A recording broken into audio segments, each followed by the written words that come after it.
Welcome back, I'm Nose, this is Rookie Watch, and after a series of very close playoff games in which the Falcons just fell a little bit short of glory, we are heading into Season 5 of Rookie Watch. Just going to quick scroll through the history of this save file. Looks like the Texans are actually the first-time Super Bowl winners. We do have some big firings. Sean McVay is out in LA. We'll see if he gets hired somebody else or just goes to the press box. Mike Tomlin is at long last out in Pittsburgh. He's going to take the place of John Harbaugh, who, of course, won a Super Bowl with the Ravens and was there for a very long time. I wish they had more real coaches in here. I know it's a licensing thing, but the stories are a lot more interesting with real coaches.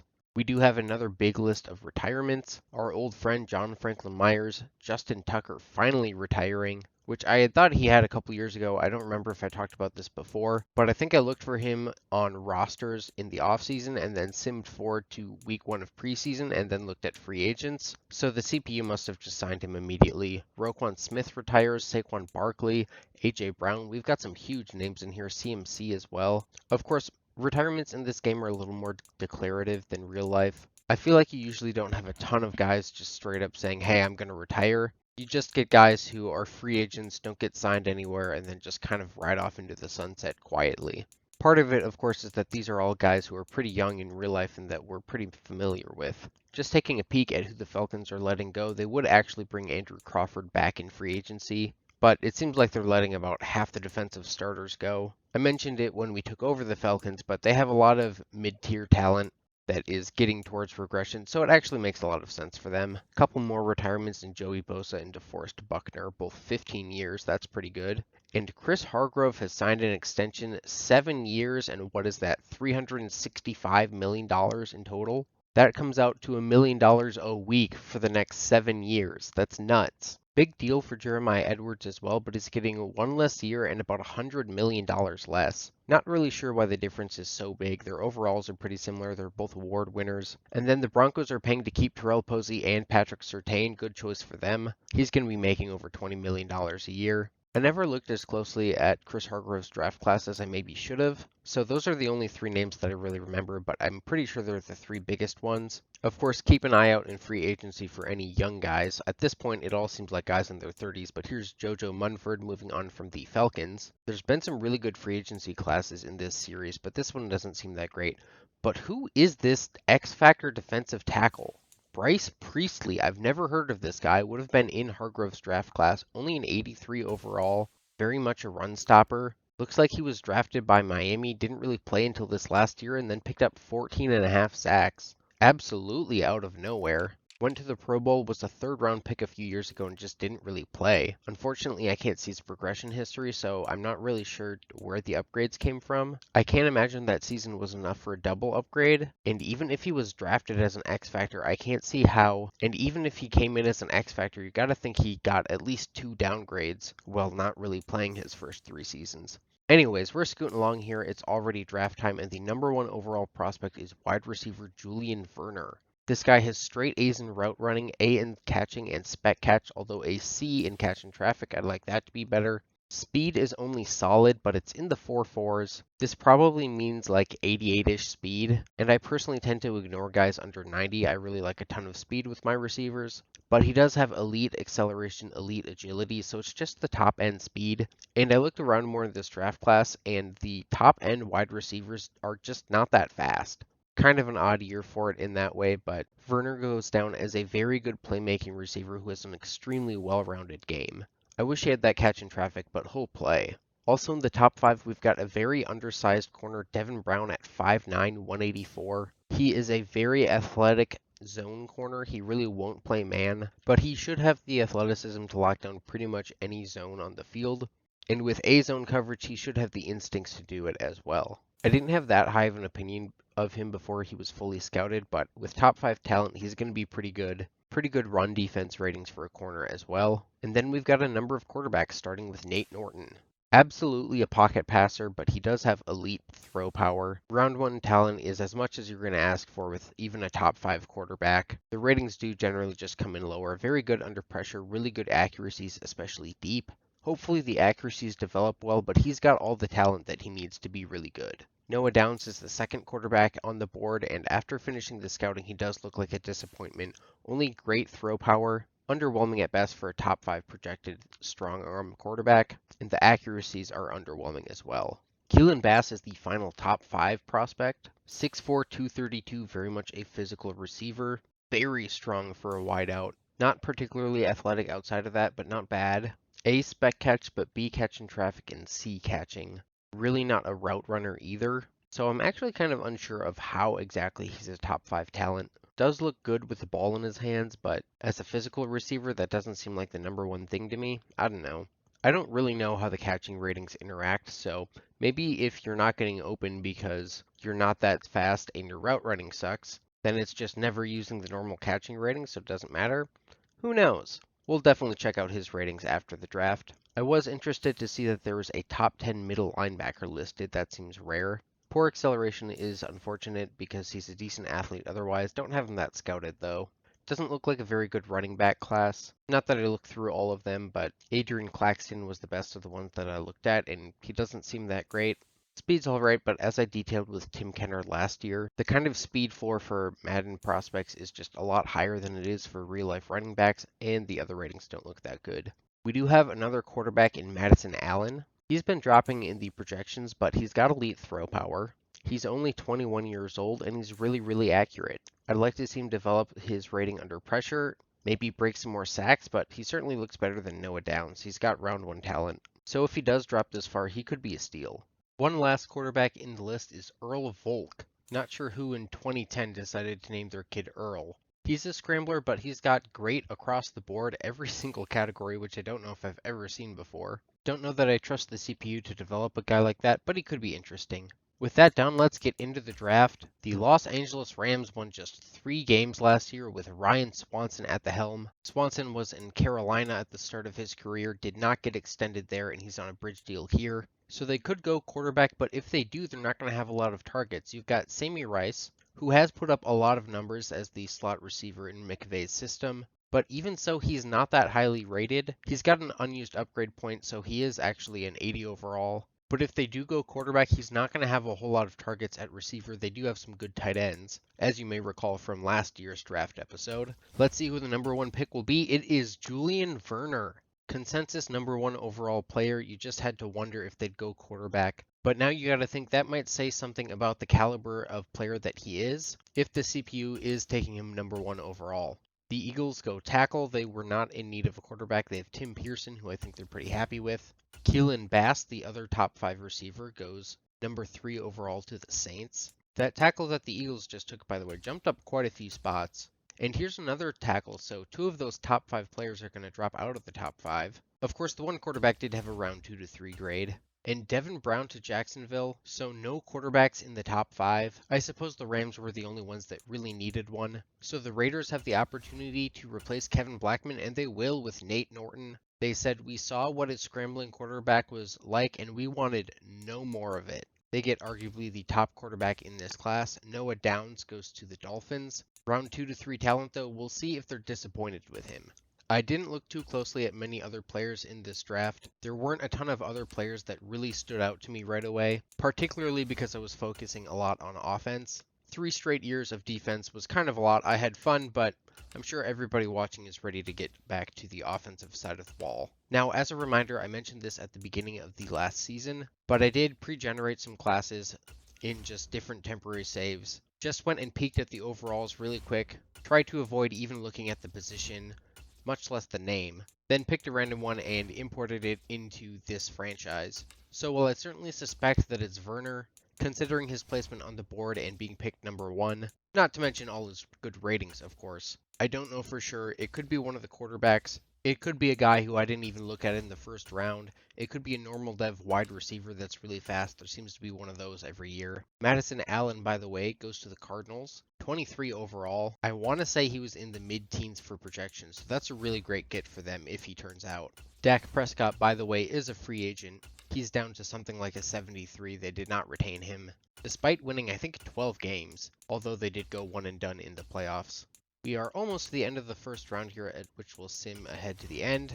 And Earl Volk is going to the Falcons. I was wondering if we'd see him here. Lamar Jackson is, I think, on a one-year deal now, so perhaps we'll be replaced with another athlete. Mike Vick, Earl Volk, who knows, could work out. Moment of truth though, Jules Verner, 80 overall, hidden dev. Kind of surprised that the physical archetype is the lowest at 76, just because when I first saw a few of his ratings, he really looked like he was going to be a physical receiver to me. Of course, a little on the small side for that, but 94 acceleration is great. 94 agility. Obviously, top end speed would be nice, but 89 is not bad.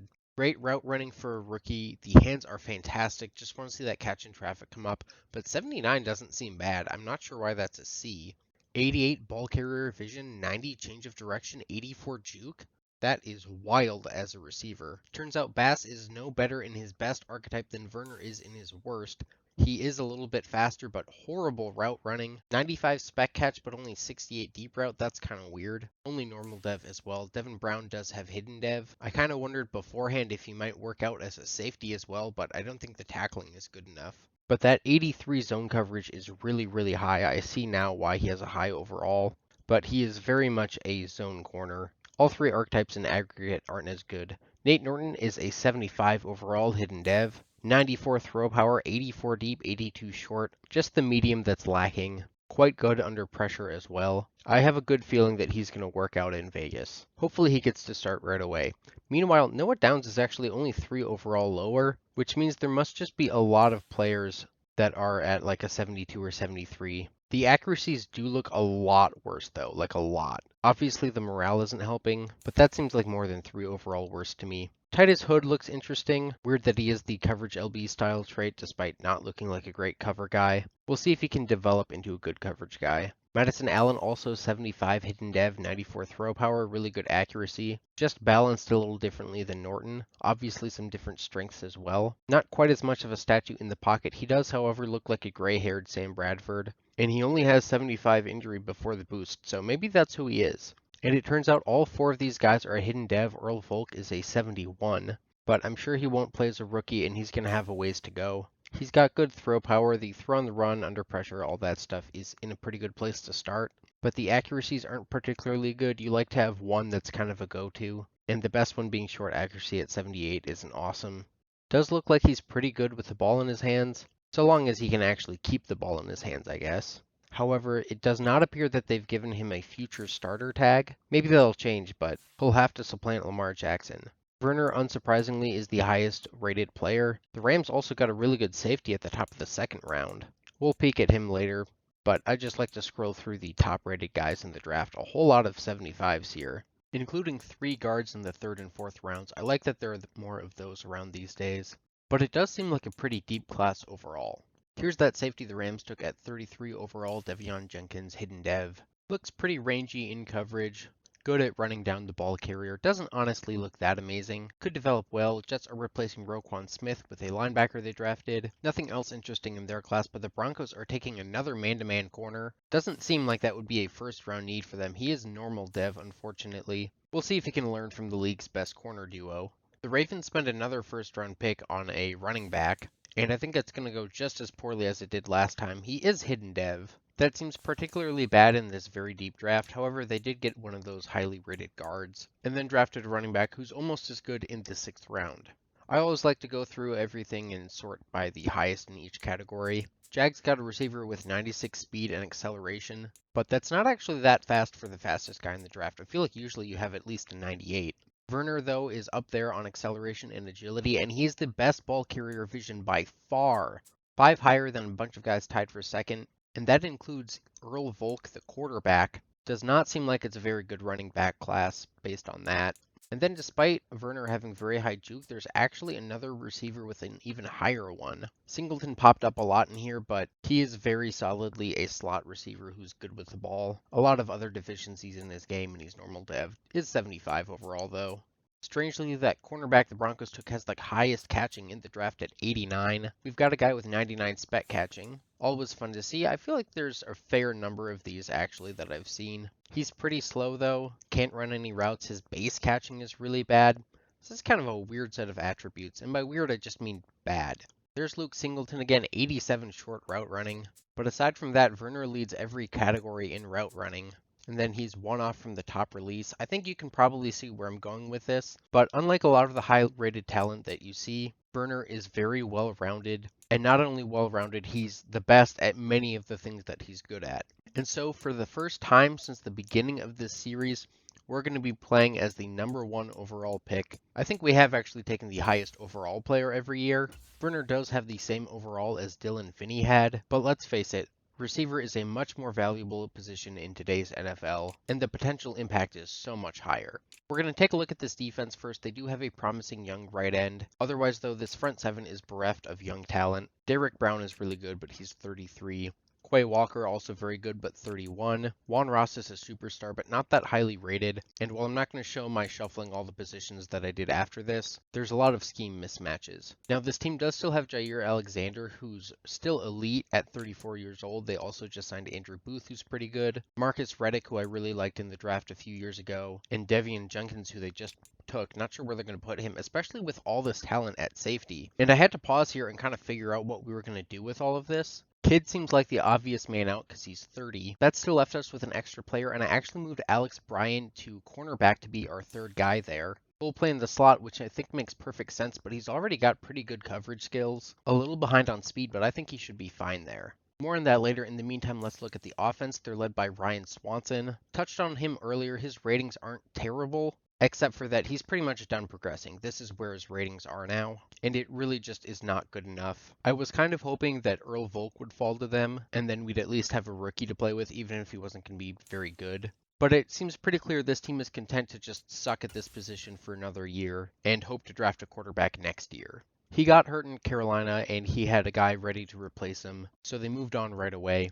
These yardage numbers are not particularly high for the sim. I think he was on the low end of the league. Pretty average numbers in terms of touchdowns and picks as well. He was actually a first-round pick, which makes me wonder how bad he was coming out. To have put up decent enough numbers for 5 years minus some injury time and still be only a 75. I guess normal dev might just be that slow. He does have a couple years left here. You gotta think he's going to be sitting on the bench in year 3 of the contract, though. This team also has no real talent at running back. I'm sure some of these guys would be pretty usable as the user, but in the Madden sim, you really need to be like 85 plus to be any good. None of these guys, including Townsend, have any sort of starting experience, so I really don't know what the plan is supposed to be here. And then wide receiver is another unit that's not good. They've got Sammy Rice, who's just hit 30, and outside of catch and traffic, Werner is better, or at least not much worse, at pretty much everything. So Werner will be the day one #1 receiver on this team. After that, there's a whole lot of mid. Tight end is the one good group on this team. They've got Elijah Downing under contract. They've got Marcus Livingston, who was just a first-round pick last year.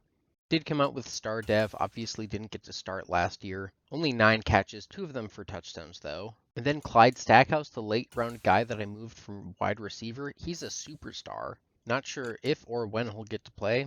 Former Jet Jamari Salyer is here. I believe he was signed last year, and he's got the trade target veteran tag. And this team does have good starters around the rest of the line. Up to this point, I really haven't traded guys for the AI, but I think I'm going to do a little of that in this season just because it makes sense for them. I'm not going to be wheeling and dealing for or with future first-round picks or something. By the way, just curious with his skills what Werner would be as a running back. He's an 84 receiving back, but only 74 elusive. But always fun to look at. I did want to look and see if there are any better options at quarterback or running back, and there really aren't. Carter is technically better than what we have, but really doesn't make all that much sense. So I decided to also peek at the trade block, since we do have a couple of players that I want to trade away. Nothing really good at quarterback.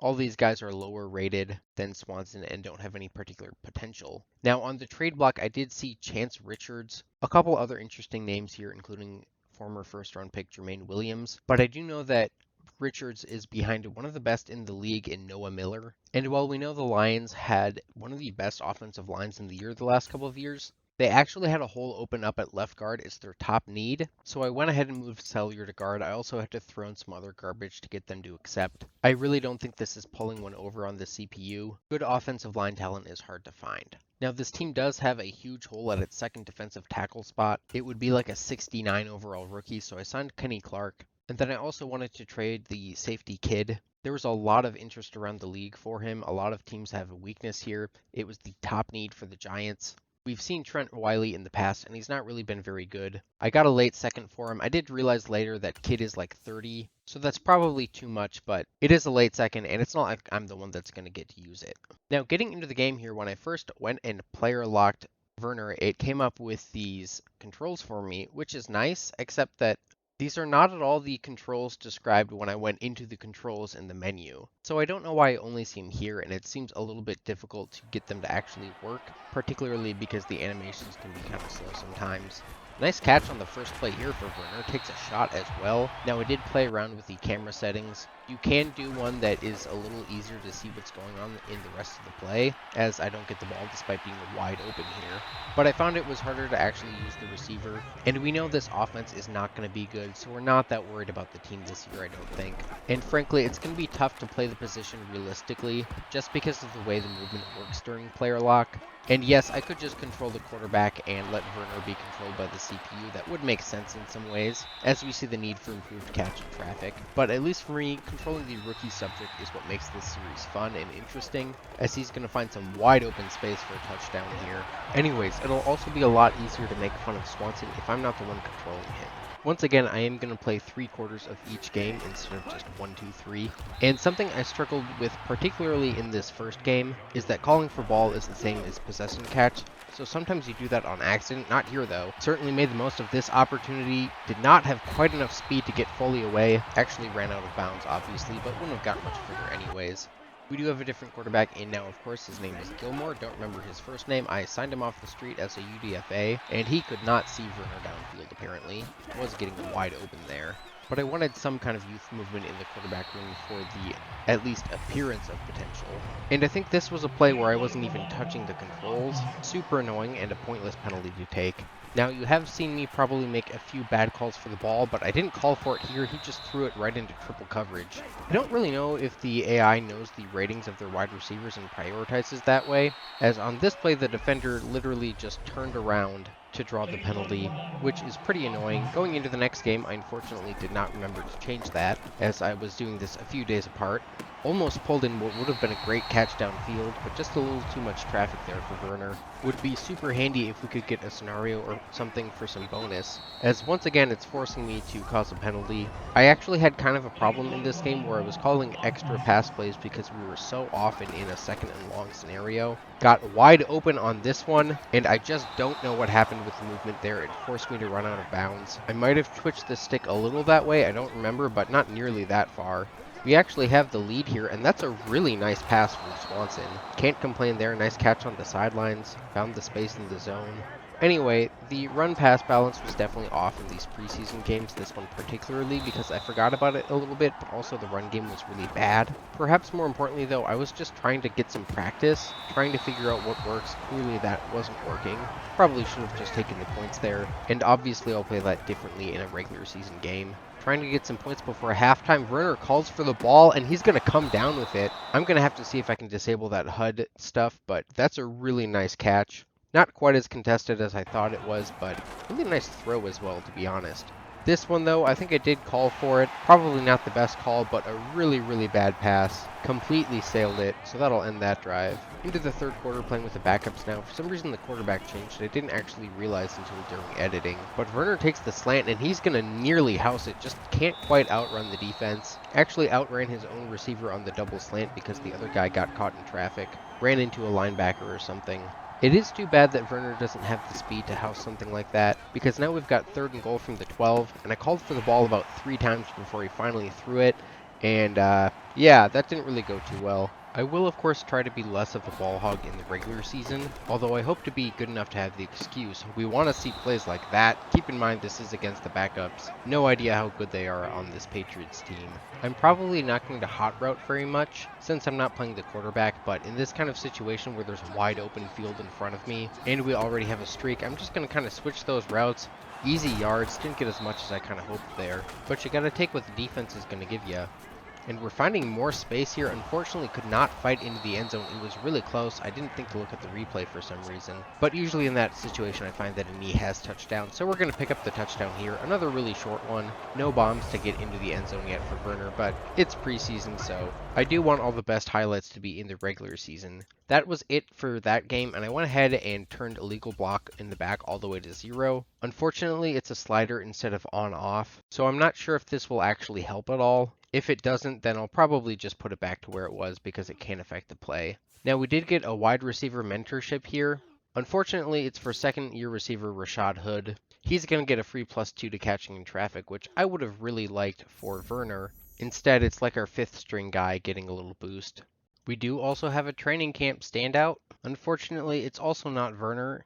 It's 3rd or 4th year safety Marcus Reddick. I feel like this scenario ought to be reserved for rookies or guys who aren't already established starters.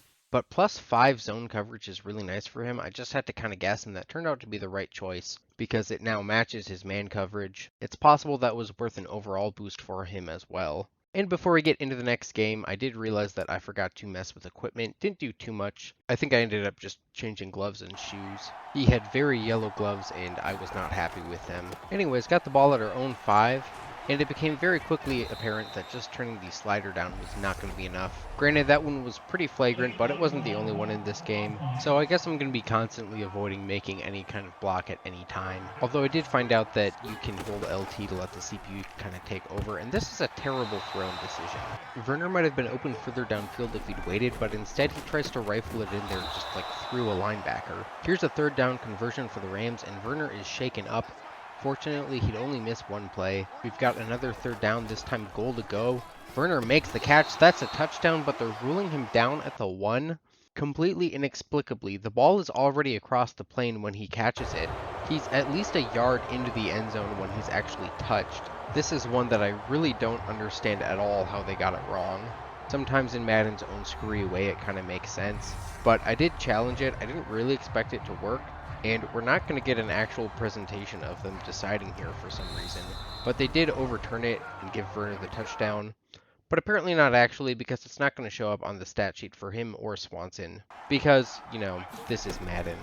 By the way, the video here, at least as I'm editing, looks kind of grainy. I was messing with some settings and I think something got messed up. I should have that fixed for next time. It should just be this one game. Absolutely no idea what Swanson was doing there. He kind of backed up for no reason and threw off his back foot, so that's another interception.